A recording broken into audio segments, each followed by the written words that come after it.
Alright, y'all, so the next video is going to be for direct variation and slope. So it starts on page 287 and goes to page 301. So there's kind of a lot going on here. So I just want to touch on the basics, and I think you guys will be able to figure out the rest of the packet from that. There's just a lot of practice. So pretty much this is all about slope, but it starts with this thing called direct variation, and that's basically just saying, so it looks like this: y equals kx. Okay, and this is just some kind of constant. So this could be y equals 2x or y equals 10x. Okay, so this is just a placeholder for some number. And basically all of these are going to look like this. Some kind of line, okay? And that's where the slope comes in. But this is just a very general form of a line. So direct variation basically means that whatever the x's do, the y's also do. Because the y is always going to equal whatever this constant is times x. So if the x's are increasing, so are the y's. So that's what it means when they're saying that the x's and y's are they vary directly. So they're in this relationship where if one does something, increases, the other one is going to do the same thing because they vary directly as opposed to inversely, which will be the other package. So there's direct variation, there's inverse variation. So this is direct variation, the simplest form. It's just a straight line, okay? So for this first page, so you're just going to be using this equation. So this k value is called the constant of variation. It's just this constant right here. It has a fancy name called constant of variation. So for this first page, at least for 1 through 3, they want you to find what this k is based on the line that you're given. They want you to tell me what the constant of variation is. And there's a formula for that. So so it's always going to be this value out in front of the x. So given 2 points, the equation for this is y2 minus y1 over x2 minus x1, which should look really familiar because that's also the equation for slope, which is exactly in the position that slope is in. If you change this k to an m,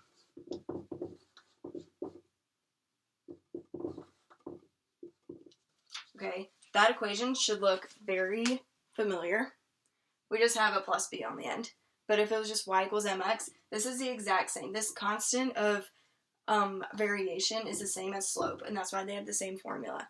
So before they get into slope, before they get into this equation, they want to just talk about direct variation using this equation. So for 1 through 3, you're going to be using this formula to find, they just want to know what the k value is.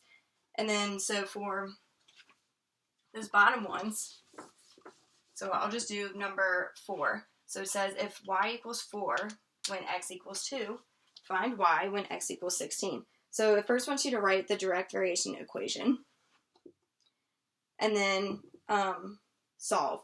So what you would do here, so the first part of this, it says y equals 4 when x equals 2. So we need to find k first. So we would just plug this in. 4 equals k times 2. So we have 4 equals 2k. So to get k by itself, divide by 2. So k equals 2. Okay. So the direct variation equation would be y equals 2x. We just found k and we plugged that back in. Okay. So the second part of this question is to use the formula or the equation you just made to then tells you what to do. It says find y when x is 16. Okay, so it says x is 16, so I'm going to put 16 in for x and then solve for y. So your first step is to find your k to get your equation. And then it tells you either find x or find y when the other variable is something. Okay, so that's pretty much all the direct variation is. And then you have a bunch of real world application problems that you can run through using this equation here. Okay, so page So the first page was page 287. So 288 is real world problems with that. Page 289 is the same exact practice as the very first page. And then that continues through page 290. Same questions, just using this direct variation formula. So page 294 gets into slope-intercept form, but these are still like more application problems that will be more beneficial if you guys try to do on your own. It would take a lot longer if I did all these up here. So I just want to go ahead and get into slope-intercept form. So page 295. So the equation I wrote up here before is what slope-intercept form is. And this should look familiar, at least. So when we have a line, we like to talk about characteristics of the line in different ways. So we can either talk about the y-intercept, the x-intercept, but most of the time we like to talk about the slope of a line. And if you remember, slope, we can explain it's like the rise over the run. It's really just telling me what my line looks like. Is it really, really steep, or is it not very steep at all? That's what the slope is explaining. It just describes the line without needing to see it first. So we have a lot of formulas, or a lot of equations and formulas. We have the equation of a line in slope-intercept form is this y equals mx plus b, where the m, and this part right here looks like the direct variation formula. So this m right here is my slope, and this b right here is my y-intercept. Okay, so this equation of any line gives us a lot of information, tells me my slope is and what my y-intercept is. Okay, so through these next few pages, you're going to be dealing with pretty much different ways to analyze one line. Whether it's with an equation, whether it's by talking about the slope, whether it's by taking 2 points and then making an equation out of it. So there's a lot of different ways you can use this formula here. Okay, so on page 295, so this first step says write an equation of the line with the given slope and y-intercept. Slope and y-intercept. So all you have to do is plug in those two values. So number 1, the slope is 5. Okay. So y equals 5x. My y-intercept is -3. -3. There's the equation of a line that has a slope of 5 and a y-intercept of -3. So that's what you're going to do for that top half. So for 9 through 11, it says write an equation of the line shown in each graph, and all it gives you is 2 points. That's going to take you back to that formula I was discussing about when it was y equals kx. So there's a formula for the slope, and it is what I wrote earlier, y2 minus y1 over x2 minus x1. Okay, so if you have 2 coordinate points, x1, y1, x2, y2, 2 coordinate points, which you do have on those graphs, it gives you 2 coordinate points. You just plug in those numbers, and that gives you the slope. Okay, and then from there, you can fill in the blanks here, because we have our slope, and you can see on that graph exactly where it hits the y-axis, the y-intercept. Okay, so for number 9, you'd find your slope using these points, and then your y-intercept is going to be, let's see, 1, 2, -3, because that's where it hits the y-axis. So you just plug in those pieces, again, using the same formula. Then for 12 through 14, you're just graphing, like you guys are used to. For number 14, at least, you'll have to move that x over and solve for y before you graph it. Okay. So, page 296, that is the exact same practice. Top, you're just plugging in the pieces. For 5 through 7, you're going to use this formula to find the slope. If you're given 2 points, you can always use this equation to find your slope. And then there's some word problems at the bottom that I would suggest trying. Page 297 is kind of just an investigative. It pretty much is just talking about what we've already gone through. Page 298, Page 298 is talking about standard form. If you'd like, you can read through this. I don't want to confuse you with standard form. There are many different ways to represent a line with an equation. This is just one way. There's a few other ways. And so on this page, it's throwing in a different kind of way to represent a line with an equation. And it's kind of just comparing the two and seeing how you get to the same place using either equation. If you want me to explain that further to you, reach out individually and I will be more than happy to. But I don't want to confuse you. So page 298, I'm just going to kind of skip through. The bottom though, so it says use the top part to find the slope and the y-intercept. Honestly, you can still solve those problems knowing only what we know. So you'll just have to get in the form y equals. None of these right now are in the form y equals. You have to solve for y, and then you'll be able to see what your m is and what your, well actually, no, yeah, you can do that, and then you can see what your y-intercept is. So this page is just using a different formula, but I'd like to keep to slope-intercept form, at least for this video, so that we're all on the same page. Okay, so far, we've been able to find the slope, given 2 points, and we've been able to be given slope and y-intercept and plug those into our equation and get the equation of a line, okay? So, now it says, write an equation of the line, so on page 299, write an equation of the line that passes through each point with the given slope. Okay, so for these questions, you kind of just have to see what you're given and think, okay, how can I get to my final result with what I'm given? Okay, so what's my final result? Y equals mx plus b. Okay, so it gives me my m. That's good. I know where that goes. It says m equals 2. Okay, and it gives me this point, 3, 5. Okay, so pretty much what we're trying to find, since we have our slope, we really just need to find our y-intercept. And I get that for questions 1 through 3, you can kind of see where the y-intercept is, but if you look below for like 4 through 9, all it gives you is the slope and one other point. You don't know where the y-intercept is. So pretend like we don't know. So we have m and we have an x, y coordinate.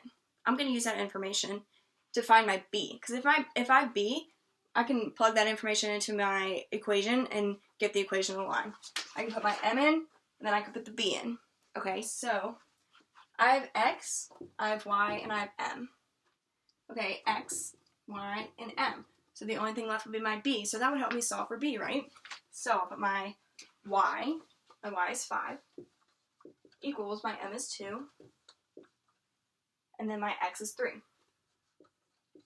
plus b. Okay, so I have 5 equals 6 plus b. So I'm going to subtract 6 over. So I have b equals -1. Now I have all the information I need. I have my b, and I have my m. So I'm going to do y equals 2x, because that's my m, and I know my b now is -1, and there's my equation. So that's what you'll be doing for 1 through 9. 1 through 12. 10 through 12 are just a little bit more tricky, but it's the same process. You just have to remember your end goal here and figure out you're going to need your m at some point and you're going to need your b at some point to make your equation. So how can you do that given the information you have? Okay. So, page 300. Let's see. So it says write an equation of a line that passes through each pair of points. So that is the same thing that we did, let's see. So this is kind of a combination. So again, I'm just looking at these and saying, what information do I have and how can I get the rest of the information I need? So,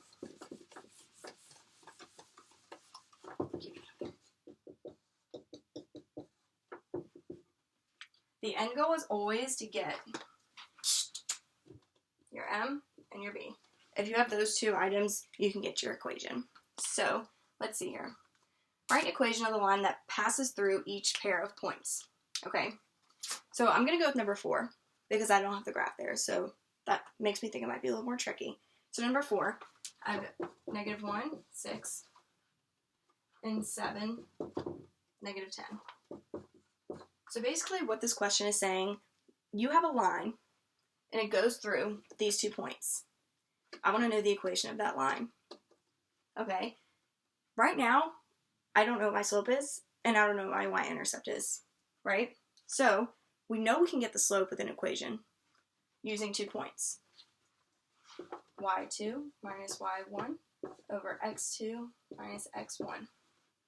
Okay, plug those values in. Be careful when you're arranging them, and that's your slope. Awesome. Okay, so we have our slope. We just plug that in for m. But now we need our b. So use the information you have. So we have our m. Do we have an x and a y? We actually do. We have 2 options for x and y. X, y, x, y. And it actually doesn't matter which one you use. So you're going to pick whichever one you want. I'm going to pick the top one. So I'm going to plug this into this equation to solve for my b, like I did previously. So 6 is my y. 6 equals whatever the m I get times -1 is my x plus b. And then you'll solve for b, and at that point, you have the 2 important pieces of this equation to get the final result. So you just plug that b in, plug your m in, and that's your equation. And again, it says all this at the top. I'm just explaining it verbally. Okay, so page 301, you're practicing with the exact same stuff. So 1 through 9, you're given a slope and a point. We've done practice with that in this video. 10 through 18, you're just given 2 points. That's like this right here. Okay. And then 19 through 24 will be the same stuff. Okay, so 19 through 24, don't let it confuse you. Let's go through one of those. Okay. So it gives you your x-intercept and your y-intercept. So this actually might be a little bit more tricky than I thought. So my x-intercept is -3. My y-intercept is 6. Okay, so from this, I have one important piece of my equation, and that's the y-intercept. That's my b, okay? So b, check, out of that part. But I need my m, okay? So to get my m, it would be really useful if I had, like, a point, right? So I could, if I write out this equation here, y equals mx plus b. Okay, I have my b. My b is 6,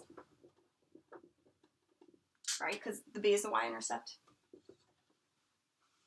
Now, if I just had something to plug in for y and something to plug in for x, I could solve for my m, right? So, can I rewrite this x-intercept as a coordinate point? So picture, if my x-intercept is -3, here's the point right there, -3, right, on my x-axis. So how do I write that as a coordinate point? -3, 0, right? Well, then there's a point. We know how to find the equation given a point and another variable in here. Usually we're given the slope and a point and we're solving for b. This time, why don't we have the b and a point and we solve for the m? So we just have to change this into a more familiar form. Then we can plug 0 in for y, and then -3 in for x. Solve for my m, and then I have that piece, and now I can put the puzzle pieces together to make that equation. So it's all about just trying to get back to y equals mx plus b and getting everything you need. Alright, so again, if you'd like further explanation on some of the things that I just kind of went through quickly in here, reach out to me in my email and I will definitely do that for you. Otherwise, I will see you in the next video.